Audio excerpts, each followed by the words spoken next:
So I've got my string grooves, as you've seen, filed in, and I'm pretty happy with the dimensions, and I think I'm ready to put a string on it. So let's put a string on this thing and take a look at its tiller and see where material needs to still come off. I just have a long string that I use on quite a few longbows,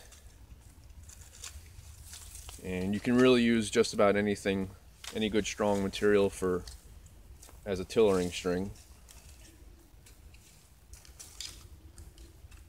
And you want to have it set to where it has slack. So when it's in both ends, both grooves, it has slack.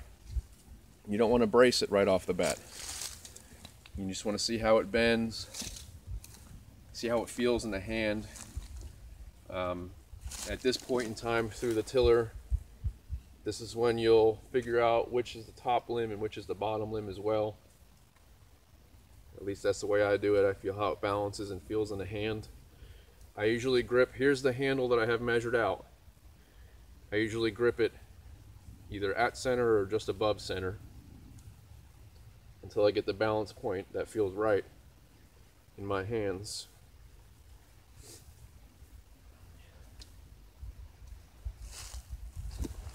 Trying to use the camera to see how it looks too. Like I said, you don't need a tillering tree or stick.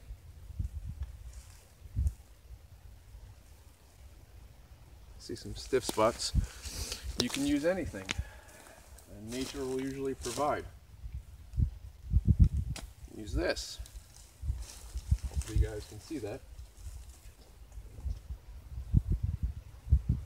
Now make sure when you're pulling the string, you're pulling from just about center. You don't want to stress one limb more than the other.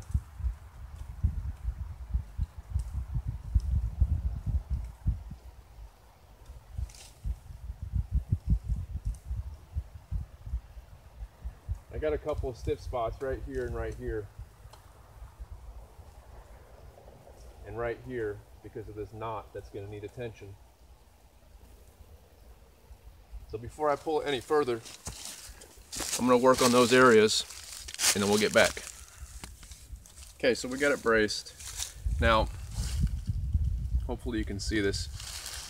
See this limb right here? This is one that I'm going to say is top limb. It feels better balanced that way in the hand. It's already being submissive. So if you can see, it's a very low brace, 3 inches probably. You can see this limb already is cooperating. And then when you look at this one, you can see how it's nearly straight. So this limb is being difficult. And that's what going from long string to first brace, it will tell you quite a bit. I don't even need to draw this bow or put it on a tiller or tree or anything. You can tell that this limb, just because of these couple of knots here, it just needs material removal throughout the entire limb. And so I'm going to do that now, and I leave it braced.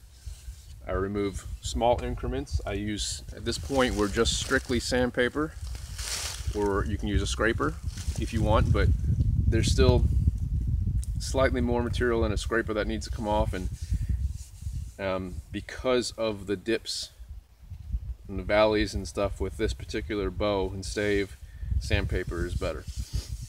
So I'll use sandpaper, and I'll go, maybe 20-30 full-length strokes at a time. Check it again, draw it 15-20 times, check it again, and see when this limb starts to cooperate like this limb. Then we can increase the brace height to maybe a 5-inch brace and reevaluate everything again.